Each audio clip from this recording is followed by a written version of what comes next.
Pero para aquellos que lo conocían, Gary Leon Ridgway parecía un tipo normal y corriente.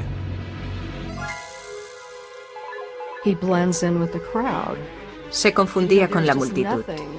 No había nada en él que hiciese saltar la alarma, y por eso era tan efectivo a la hora de engañar a las mujeres. Gary Ridgway es de lo mejorcito cuando se trata de matar. La mayoría de los asesinatos se resuelven en un par de días, pero Ridgway salió impune durante décadas. El asesino de Green River.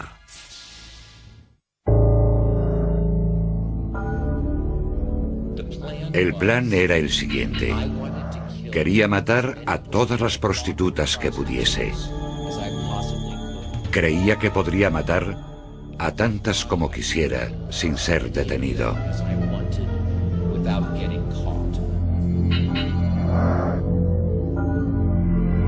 El 5 de noviembre de 2003, Gary Leon Ridgway se confesó culpable del asesinato de 48 mujeres. Admitió ser el legendario asesino de Green River, un asesino en serie que mantuvo en alerta durante casi 2 décadas a la costa noroeste del Pacífico por una serie de muertes violentas. Señor Ridgway, se declara culpable de 48 cargos de homicidio en primer grado porque es culpable de cada uno de ellos. Sí. En el tribunal se leyeron uno a uno los lugares, las fechas y los nombres de las víctimas, y Gary Ridgway, impasible, reconoció cada uno de los asesinatos. Por la muerte de Wendy Lee Cofield, culpable.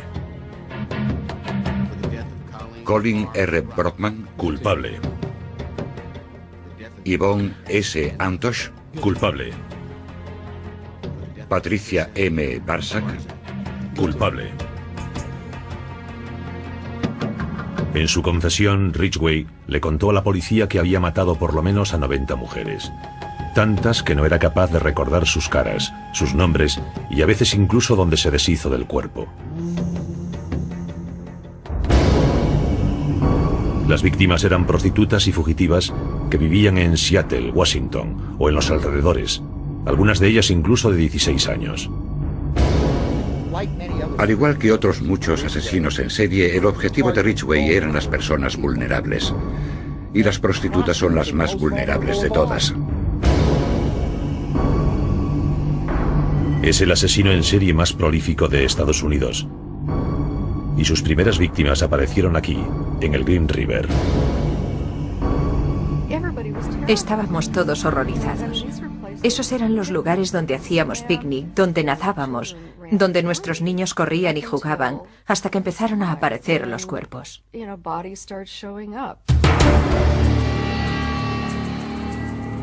Todo empezó el 15 de julio de 1982, cuando 2 niños descubrieron un cuerpo desnudo flotando bajo el puente Peck. Se llamaba Wendy Lee Cofield, una chica de 16 años que se había escapado de casa y que había sido estrangulada. 4 semanas después apareció flotando boca abajo en el río el cuerpo desnudo de una mujer a la que habían estrangulado, Deborah Bonner. Una vez que comenzaron los asesinatos, empezamos a hacer suposiciones. Es decir, ¿era obra de más de una persona? ¿Cómo empezó y dónde acabará todo esto? ¿Cómo es posible? Todo sucedía en Green River. Y los asesinatos continuaron. 3 días después, el 15 de agosto. Un barquero nos dijo que había estado navegando río abajo y vio lo que parecían ser 2 maniquíes en la orilla del río. Pero cuando se acercó se dio cuenta de que no eran maniquíes, de hecho eran cuerpos humanos.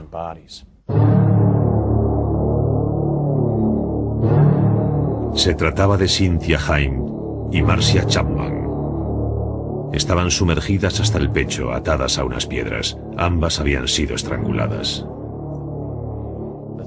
Pero lo que realmente me sorprendió fue la mano de Marcia Chapman. Uno de sus brazos estaba desatado y ondeaba en el agua, como si me estuviese diciendo: socorro, estoy aquí. Es una imagen que tengo en la cabeza y que nunca podré olvidar.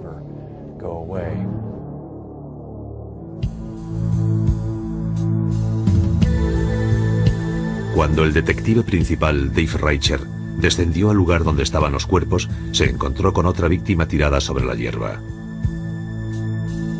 Se llamaba Opal Mills.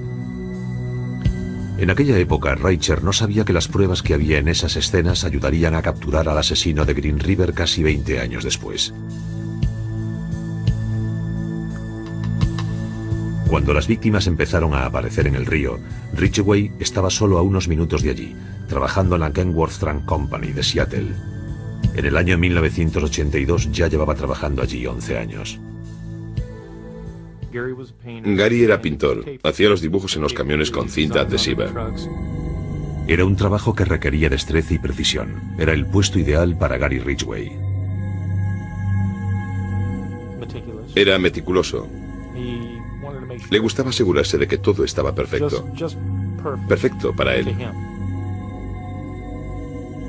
Muchos de sus compañeros de trabajo opinaban que había algo en Gary Leon Ridgway que no era del todo correcto. Cuando pasaba una mujer, todos nos quedábamos mirándola. Pero él tenía algo oscuro en la mirada, se quedaba como ensimismado. Sin embargo, nadie sospechó lo diferente que Gary Leon Ridgway podía llegar a ser en realidad. Entre el otoño y el invierno de 1982, nadie en Seattle tenía ni la más mínima idea de la identidad del asesino de Green River, a pesar de que se escondía a simple vista entre ellos. Era una persona muy poco llamativa hasta que se descubrió que había matado a docenas de mujeres, y ahí residía parte del secreto de su éxito. Su apariencia y su comportamiento eran como el de todo el mundo, y no se comportaba ni se parecía a nadie en particular, así que pasaba desapercibido sin levantar sospechas. Incluso 20 años después, a muchos amigos y vecinos aún les seguía costando hacerse a la idea. Es la clase de persona a la que podías acercarte para darle un abrazo y decirle: hola Gary, ¿qué tal? Pero si la policía hubiese sabido más sobre la vida de Gary Ridgway, empezando por su infancia, no se sorprendería de que este hombre trabajador y cabeza de familia fuese el asesino de Green River.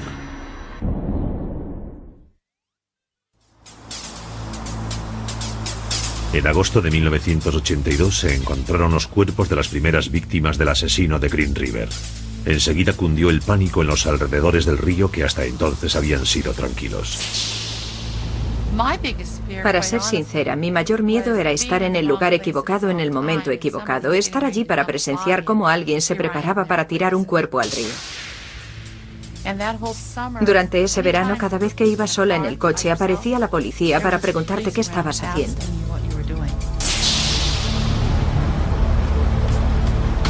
La investigación principal de los asesinatos fue llevada a cabo por la policía del condado King en Washington, junto con otros servicios locales de ejecución de la ley.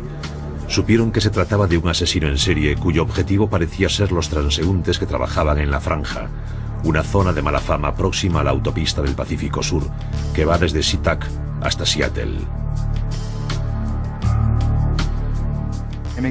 Eran las víctimas perfectas.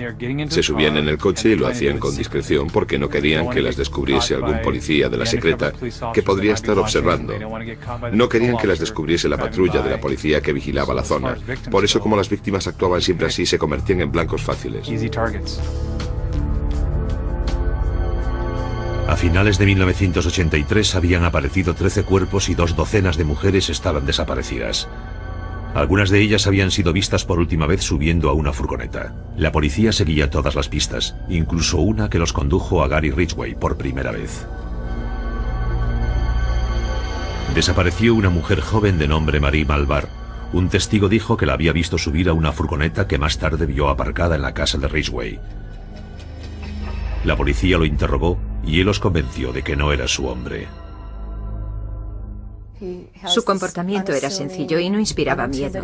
Podías estar a su lado en la cola de la tienda y nunca se te pasaría por la cabeza que era el asesino de Green River.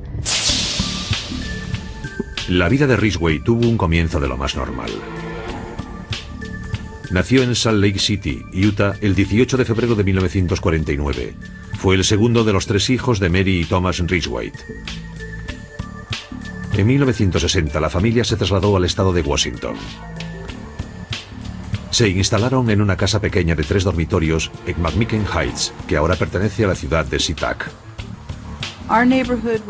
Nuestro vecindario era como un barrio de obreros. Había muchos niños que iban al colegio y jugaban todos juntos. El padre de Ridgway era conductor de autobús de la compañía Metro, que hacía la ruta de la autopista del Pacífico Sur hasta Seattle. Atravesaba la infame franja donde Gary encontraría a la mayoría de sus víctimas algún tiempo después. En casa, los Ridgway parecían la típica familia de las afueras. Al padre de Gary le encantaba montar mercadillos de garaje, mientras que su mujer era una gran jardinera. Le encantaba trabajar en el jardín, saludaba con amabilidad con aquel sombrero suyo de paja. Siempre andaba por fuera arreglando los árboles, podándolos o haciendo cosas por el estilo. Pero Ridgway desvelaría más tarde otros recuerdos de su madre. Mojaba la cama hasta que se convirtió en un adolescente, y aún se acuerda de su madre lavándole los genitales. Desarrolló un deseo sexual muy intenso hacia ella, mezclado con la humillación. Contaba que la observaba mientras tomaba el sol y que tenía fantasías sexuales con ella. Y casi al mismo tiempo, el señor Ridgway afirmaba que odiaba a su madre y que la quería matar. La mayoría de los asesinos tienen muchas fantasías en su vida, en las que mezclan la sexualidad y la violencia. Por eso llegan a creer que no pueden tener una sin la otra. La primera vez que matan puede ser incluso por diversión. Ese parece ser el caso de Ridgway, que perpetró un intento de homicidio. A la edad de 16 años se acercó a un niño de 6 que estaba jugando a indios y vaqueros. Ridgway lo llevó engañado a una zona boscosa. Una vez allí sacó una navaja y lo apuñaló. El niño se quedó muy asustado y el señor Ridgway, según contó el crío, dijo lo siguiente: solo quería ver lo que se siente cuando matas a alguien. Acto seguido se marchó riéndose. El niño sobrevivió, pero nunca identificó a Ridgway, quien admitió haber disfrutado con otros comportamientos aberrantes. Confesó que le encantaba el fuego y también que había asfixiado a un gato. Cuando asistía al Instituto Tai, Ridgway podía parecer cualquier cosa menos una persona peligrosa. De hecho, le causó una gran impresión a una de sus compañeras. Me caía bastante bien. Incluso se podría decir que por aquel entonces sentí algo por él. Lo que más recuerdo de Gary es su sonrisa y sus ojos. Cuando sonreía le salían hoyuelos y le brillaban los ojos. Ridgway no era un buen estudiante. Sus notas estaban llenas de suspensos. Tenía un cociente intelectual por debajo de 80 y tuvo que repetir curso 2 veces. Ridgway se relacionaba con otros adolescentes en el local del club de la comunidad, donde celebraban un baile cada sábado. Pero en una ocasión tuvo una pelea con un chico de la escuela. En realidad se meó por la pierna de mi hermano en la zona de descanso. Gary lo insultó y mi hermano le pidió que retirara el insulto. Gary se giró y le meó por la pierna. Mi hermano le pegó, así que nos echaron a patadas del baile y esa noche tuvimos que volvernos temprano para casa. En junio de 1969, Ridgway se graduó en el Instituto Tai a la edad de 20 años. En agosto de ese mismo año se alistó en la Marina. El verano siguiente se casó con Claudia Craig, una chica con la que llevaba saliendo varios años. Poco después, Ridgway salió embarcado durante 6 meses por el Pacífico Occidental. Pasaban el tiempo visitando varios puertos, entre ellos el de Filipinas, donde parece ser que estuvo con prostitutas.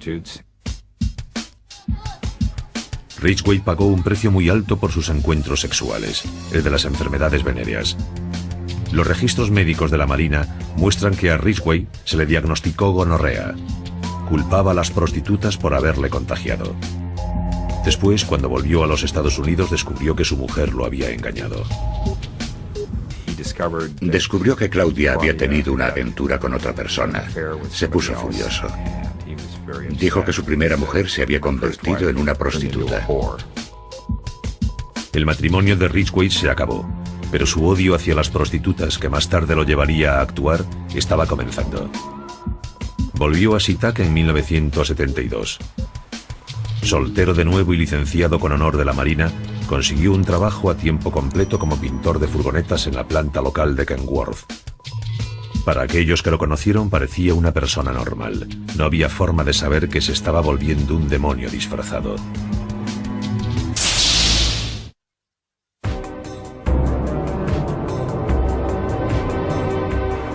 En 1972, Gary Ridgway todavía se estaba convirtiendo en un asesino. Se había descarriado cuando era joven, pero por lo que saben los investigadores aún no había cometido ningún asesinato. Los detonantes que convertirían su vida en la de un asesino en serie todavía no estaban completamente colocados, aunque sí lo estarían unos cuantos años después. En la investigación para entender a un asesino en serie, estudiamos mucho lo que le había ocurrido al asesino cuando era pequeño. Pero ignoramos algo, su etapa de transición hasta convertirse en un hombre adulto y de mediana edad. Con 22 años, Gary Ridgway todavía estaba pasando un bache emocional. Había vivido un divorcio muy amargo de una mujer que consideraba una prostituta. Estaba enfadado, pero eso no quiere decir que quisiese estar solo. Quedarse en casa sin una mujer a su lado no era el estilo de Gary. Cuando la gente piensa en un asesino en serie, tiende a pensar en un hombre solitario que no es capaz de tener una relación y que no puede mantener un trabajo a tiempo completo. Pero la verdad es que es justo lo contrario y Ridgway es el ejemplo perfecto. Tan solo unos meses después de que Claudia y él se divorciasen, ya había encontrado a otra persona. Conoció a una mujer llamada Marcia Winslow en un conocido local para solteros muy popular. Al cabo de un año, Gary y Marcia ya eran marido y mujer. Ella satisfacía sus necesidades. Al principio era muy servicial, cocinaba para él y le proporcionaba actividad sexual cuando él quería. Disfrutaban del sexo en cualquier parte. En especial al aire libre, en el grandioso escenario del oeste del estado de Washington. A Gary le gustaba practicar el sexo al aire libre en diversos sitios a lo largo del Green River, en el campo y en diversos lugares de las autopistas. Simplemente salía de la carretera para practicar sexo. Más tarde esos lugares le servirían para deshacerse de las mujeres que mataba. Pero en aquel momento la vida de Gary Ridgway parecía respetable. Todo cambió en 1975 cuando Marcia dio a luz un niño al que llamaron Matthew. Al señor Ridgway no le hacía demasiada gracia tener un hijo. Eso cambió la relación con su mujer. Ella dejó de estar disponible para él y además hubo un periodo de tiempo durante el cual ella no podía mantener relaciones sexuales. Algún tiempo después, cuando pudieron mantener relaciones, su comportamiento empezó a cambiar. Lo que en su momento fueron jugueteos divertidos junto al río, se convirtieron entonces en unos encuentros escalofriantes. Tenía la costumbre de acercarse sigilosamente por detrás y asustarla. Parece ser que en algunas ocasiones sus jugueteos preliminares consistían en estrangularla, como él decía. La agarraba por el cuello y lo oprimía para cortarle la respiración. Marcia se marchó y pidió el divorcio. Si Gary Ridgway pensaba que su vida estaba acabada cuando se rompió su primer matrimonio, cuando Marcia rompió con él se sintió incluso peor. Años después le diría a la policía que la pérdida de Marcia fue un punto sin retorno. Pensó que había estado equivocado. Dijo que debería haberla matado, y parece ser que fue después de todo esto cuando comenzó la violencia. Ridgway afirmaba, si hubiese matado a mi segunda mujer, nunca habría matado a esas prostitutas. En realidad estaba intentando castigarla. Es fácil no creerse la afirmación de Ridgway. La gente cercana al caso cree que habría matado tarde o temprano de todas formas. Pero sea cual sea su motivo, un año después de que Ridgway se divorciase, empezaron a aparecer los cuerpos de las chicas a lo largo del Green River. Recuerdo que cuando apareció la primera víctima pensamos que se podía tratar de un caso de violencia doméstica o algún tipo de caso aislado. Y después apareció otra y otra y otra. La gente estaba asustada y no daba crédito. En aquel momento nadie más sabía que el asesino era Gary Ridgway. Las víctimas eran mujeres que para él eran tan odiosas como las esposas que lo habían abandonado. Él pensaba que las prostitutas eran mujeres totalmente prescindibles y no las consideraba seres humanos. De hecho, le confesó a la policía que las consideraba basura. Las llevaba a su casa o a alguno de aquellos lugares apartados cerca del río donde alguna vez había hecho el amor con Marcia. Después se aseguraba de que se quedaban completamente desnudas. De esta forma no quedaba ninguna prueba del crimen en la ropa de las víctimas. Normalmente le rodeaba el cuello con el antebrazo desde atrás sin avisar. Era muy íntimo y personal. Había mucho contacto físico. Literalmente le exprimía hasta el último aliento al cuerpo agonizante de la víctima, y cuanto más se defendía, suplicaba y gritaba, él se sentía mejor consigo mismo. Dejaba la excitación para más tarde. El sexo con la víctima antes del crimen no era suficiente, así que volvía con frecuencia a la orilla del río donde dejaba a sus víctimas para fornicar con los cadáveres de nuevo. Ideó un sistema para enterrarlas de forma que podía volverlas a sacar para usarlas una y otra vez hasta que ya tenían gusanos o moscas. Es decir, practicaba sexo con ellas hasta que estaban casi descompuestas. Sinceramente desconozco las razones psicológicas que hay detrás de lo que hizo. Pero al menos según el señor Ridgway, su motivo era que se sentía simplemente libre. Era una cita, un acto sexual por el que no tenía que pagar. Una vez que Gary Ridgway probó la excitación del asesinato, le pareció irresistible. No me cabe ninguna duda de que realmente disfrutaba matando, y cuanto más lo hacía, más disfrutaba. Mientras tanto, ejercía de padre de un niño de casi 7 años. Aunque no se emocionó con el nacimiento de Matthew, al cabo de los años empezaron a pasar más tiempo juntos. Después del divorcio tenía a Matthew un fin de semana de cada 2, y se aprovechaba desvergonzadamente de él para atraer a sus víctimas. Convencía fácilmente a cualquiera para que entrase en la casa donde tuvieron lugar los crímenes, simplemente diciendo, esta es la habitación de mi hijo y estos sus juguetes. ¿Cómo alguien que tiene un hijo puede hacerme daño? Eso demuestra lo listo que era. Era capaz de usar a su hijo como una coartada para asegurarle a las víctimas que era inofensivo, que no les haría daño. Matthew incluso conoció por lo menos a una de las víctimas. El niño estaba en la furgoneta cuando Ridgway la llevó a un lugar apartado en el bosque.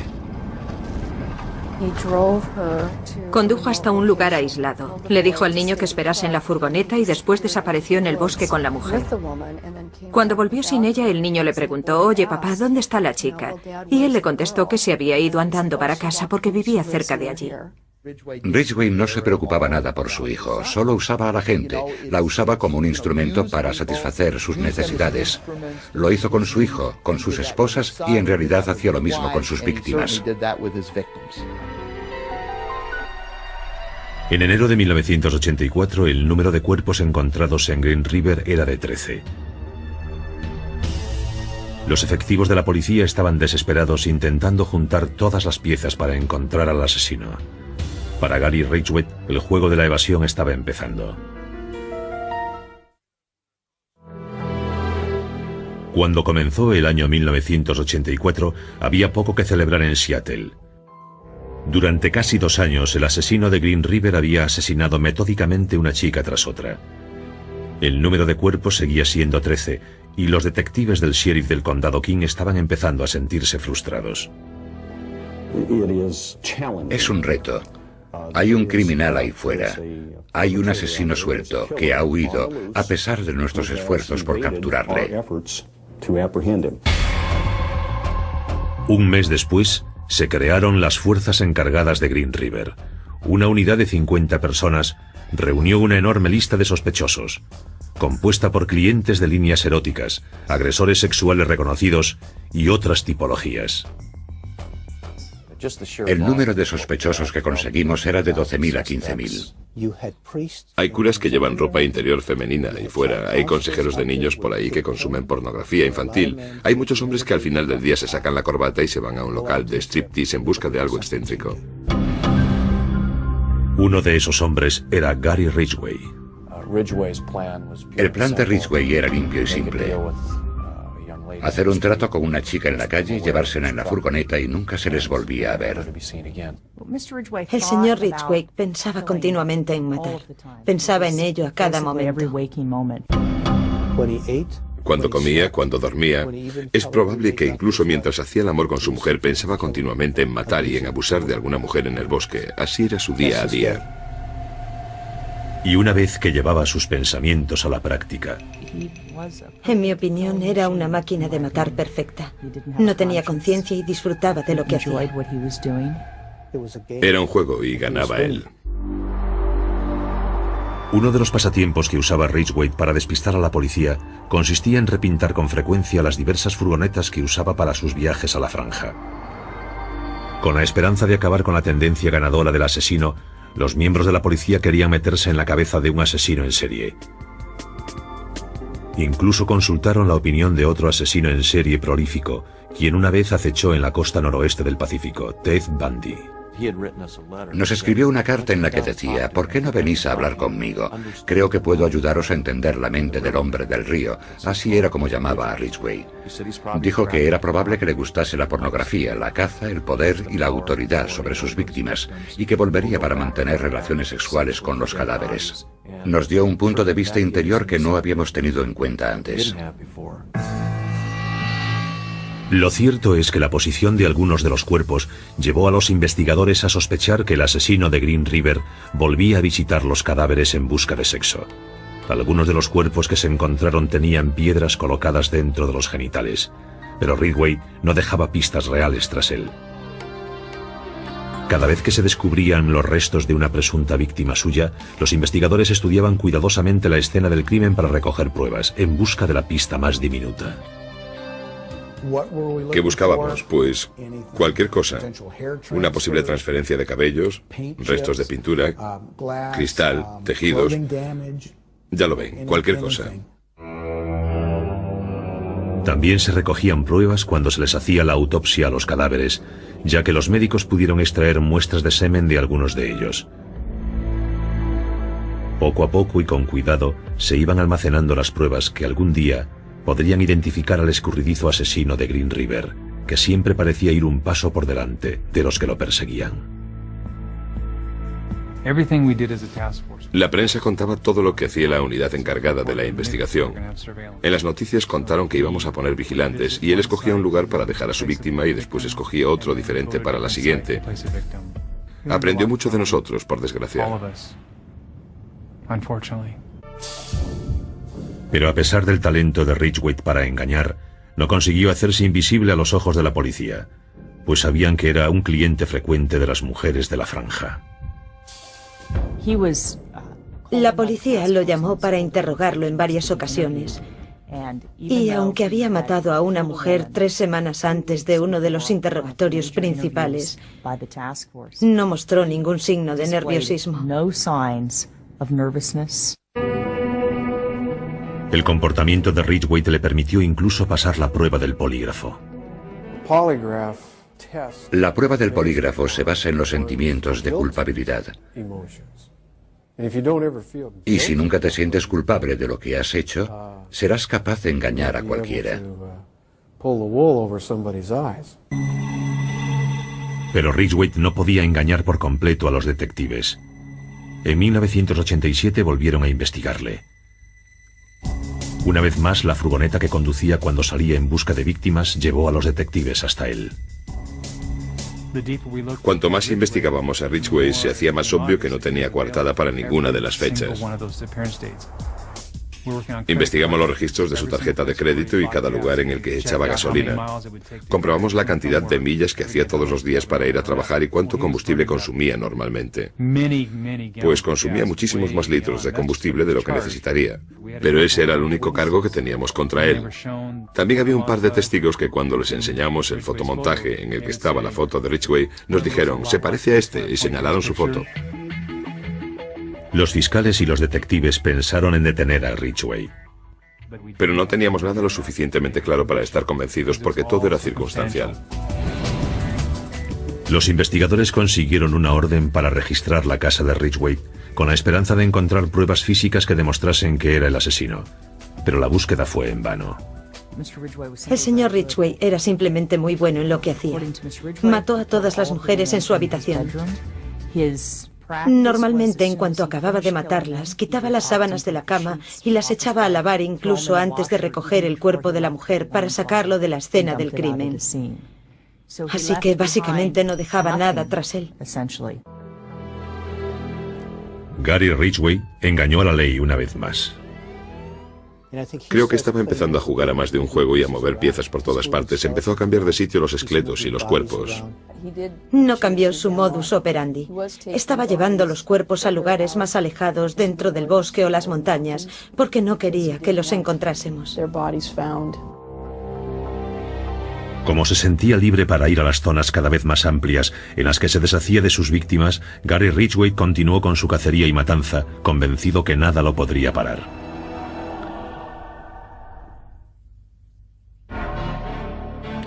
En 1988 habían muerto más de 40 mujeres, víctimas de lo que se empezaba a conocer como los asesinatos de River Green. El asesino, Gary Ridgway, seguía suelto. Llegados a este punto, Ridgway no solo conseguía engañar a la policía, sino que era capaz de esconder su conducta asesina de tal modo que otra mujer aceptó casarse con él. Ridgway se casó con su esposa número 3, Judith Lynch, en 1988. Cuando llegaron aquí por primera vez estaban recién casados. Tenían un brillo especial en los ojos, siempre estaban sonriendo y siempre estaban contentos. Nunca los veía separados. Pero el amor y el matrimonio no acabaron con el insaciable deseo de matar de Ridgway. Siguió asesinando mientras se las arreglaba para mantener a su mujer en la ignorancia. Podía ser Gary Ridgway el marido, y cuando salía en la furgoneta se convertía en Gary Ridgway el asesino. Cuando volvía a casa se convertía otra vez en el marido. Nunca le dio a su mujer ninguna razón para pensar que llevaba otra vida. Tenía una carrera de asesino que mantenía oculta a los demás. Y por otro lado tenía el resto de su vida en la que era padre, marido y trabajador. Los trabajadores de la planta de camiones de Kenworth, donde Ridgway había trabajado durante años, tenían el presentimiento de que estaba escondiendo algo. Después de todo, sus compañeros sabían que la policía lo había interrogado a mediados de los 80. Vivimos la experiencia de tener que trabajar junto a él pensando, podría ser él o podría no serlo. Algunos pensaban que era él y otros pensaban que no. No te tomarías una cerveza con él ni querrías que fuese a tu casa. Simplemente era una persona diferente. Algunos trabajadores de Kenworth incluso le pusieron un apodo, Gary el de Green River. No sabían lo que él les estaba haciendo. Ridgway le contó más tarde a los investigadores que alguna vez había usado las joyas que les robaba a las víctimas para gastarles una broma a sus compañeros de trabajo. Había puesto las joyas en los lugares donde la gente las podía encontrar mientras trabajaban. Alguna trabajadora las recogía y se las ponía. Era realmente un gran hallazgo. Gary se creía muy sigiloso y andaba por ahí con una sonrisilla de satisfacción en la cara, pero por dentro disfrutaba recordando a las chicas que había matado. Parece ser que esto no era lo único que hacía con las posesiones de las víctimas. Hacía en el garaje mercadillos inmensos y siempre tenía montones de cosas. El colmo es que siempre me llamaba la atención que tenía un montón de joyas, un montón de bisutería de chica y muchos pares de zapatos. Gary Ridgway estaba seguro de que tenía a los vecinos, a los compañeros de trabajo, a la policía y a todo el mundo completamente engañados. Durante un tiempo pensaba que estaba ganando la partida y que se decía, lo estoy haciendo muy bien. De hecho, lo hacía tan bien que los investigadores de la policía se vieron obligados a bajar el ritmo. Aunque Ridgway seguía matando, cada vez aparecían menos cuerpos. A medida que el caso se prolongaba sin ninguna resolución, la unidad encargada de la investigación se hacía cada vez más y más pequeña. En 1990 solo quedábamos 5. Yo lo dejé en abril de 1990 y quedaron 4. En 1992 solo quedaba Tom Jensen. Lo mantuve vivo en la mente de la gente tanto como pude. Empezaban a perder la esperanza, hasta que la tecnología moderna les dio a los investigadores la ayuda que necesitaban desesperadamente. En los años 80 los detectives habían tomado muestras de las escenas de los crímenes de forma meticulosa. Ni siquiera sabían lo útiles que podrían ser, pero las clasificaron y las guardaron de todas formas. Las congelaron y las guardaron, aunque, como se suele decir a menudo, esto no vale para nada, solo va a ocupar espacio en el almacén de pruebas. Deshagámonos de esto. Pero eso no ocurrió. Sus previsiones no empezaron a dar resultado hasta el verano de 2001, cuando la tecnología del ADN ya era lo suficientemente buena para analizar las pruebas de los años 80.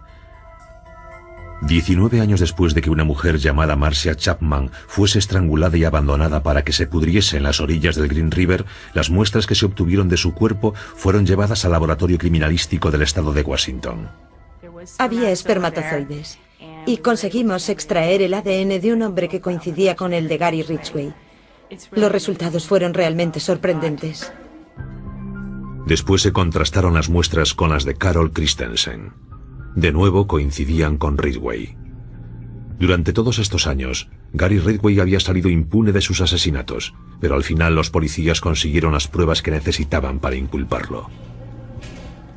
Se nos llenaron los ojos de lágrimas. Fue un gran momento que nunca olvidaré. Pero todavía había más noticias buenas. Con los avances tecnológicos, ahora se podían analizar las partículas de pintura que habían recogido años atrás los investigadores, y los científicos podían relacionarlas con Ridgway. Descubrimos que había pintura en spray con una composición química idéntica al material que Gary Ridgway usaba en la planta donde trabajaba. Tenía partículas de pintura sin saberlo en el coche y en su casa, y las víctimas estuvieron en el coche y en la casa y también tenían partículas de pintura. Eso era algo en lo que Ridgway no se había parado a pensar. Las muestras de pintura coincidían a la perfección. Con las pruebas en la mano, la unidad encargada del caso acabaría enseguida con el imperio del terror de Gary Ridgway. Durante más de 20 años, Gary Ridgway encontró un placer perverso asesinando a docenas de mujeres y saliendo impune. Se convirtió en el asesino en serie más prolífico. El chico insignificante que suspendía en la escuela encontró la satisfacción de despistar a todo un ejército de investigadores. No lo capturamos cuando lo tuvimos en el 87, tampoco cuando lo interrogamos en el 84 y en el 83.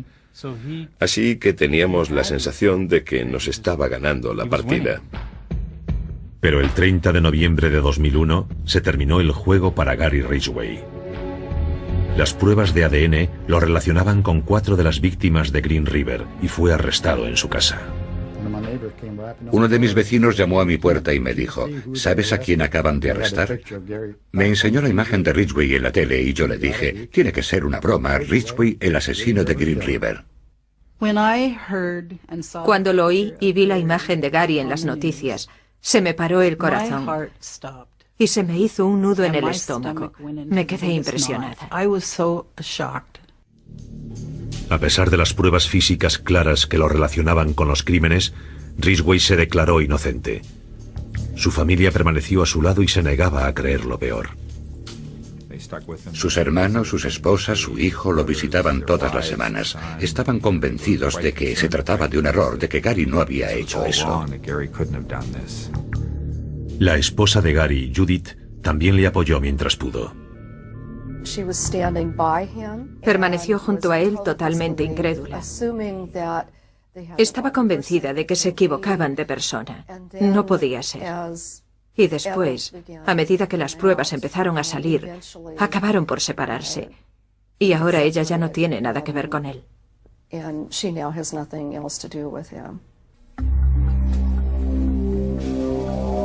El 5 de noviembre de 2003, desaparecieron todas las dudas sobre la culpabilidad de Ridgway. Se declaró culpable del asesinato de 48 mujeres. Había hecho un trato para colaborar en la investigación y les proporcionó más información sobre las víctimas y los lugares en donde estaban los restos. Haciendo eso se libró del juicio y de una posible condena a muerte. Señor Ridgway, ¿cómo se declara por el primer cargo de homicidio en primer grado de Wendy Lee Caulfield? Culpable. Señor Ridgway, ¿cómo se declara por el segundo cargo de homicidio en primer grado de... Culpable. Culpable. Culpable. Es como si no tuviese ningún tipo de remordimiento por lo que había hecho. Había matado a tanta gente que ni se acordaba de quiénes eran. Me parecía imposible que alguien pudiese matar a toda esa gente y no se acordase de ellos. También les pareció imposible a los familiares indignados de las víctimas que hablaron en el tribunal cuando fue condenado a cadena perpetua sin libertad condicional el 18 de diciembre de 2003. Has dicho que el recuerdo de las mujeres que te has llevado se ha desvanecido, pero el nuestro no. Dices que ellas no significaban nada para ti, pero lo eran todo para nosotros. Era una madre, una esposa y una hermana, y la echamos de menos. Gary Ridgway se quedó allí sentado con cara de piedra mientras los familiares de las víctimas lo maldecían e insultaban. Es un animal. Le deseo una muerte lenta, dolorosa y cruel. Va a ir al infierno porque es un demonio. Poco después se derrumbó la fachada de frialdad cuando el padre de una de las víctimas lo sorprendió con una dosis de humanidad. Señor Ridgway, aquí hay gente que le odia. Yo no soy uno de ellos.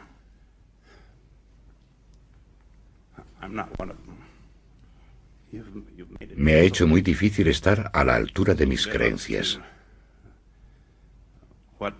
Y lo que Dios me dice que tengo que hacer es perdonar. Está perdonado, señor. Aquellas lágrimas y la declaración que hizo ese mismo día ante el tribunal fueron lo más parecido a mostrar remordimientos que Gary Ridgway había hecho nunca. Siento haber matado a esas mujeres. Tenían toda la vida por delante. Siento haberle causado tanto dolor a tantas familias.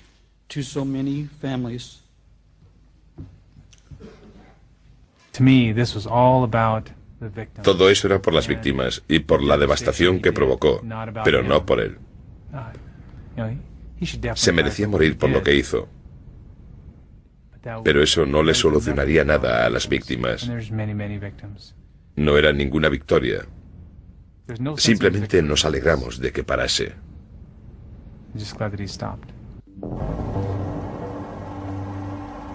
Y quizás nadie, salvo el propio Gary Ridgway, pueda desvelar nunca el secreto que lo llevó a convertirse en el asesino en serie de Green River. En cierto sentido es como si estuviésemos intentando especular con la vida mental de una serpiente. El señor Ridgway es un depredador de los pies a la cabeza. Y al final, por lo menos desde mi punto de vista, la explicación más coherente de por qué mataba es simplemente porque podía.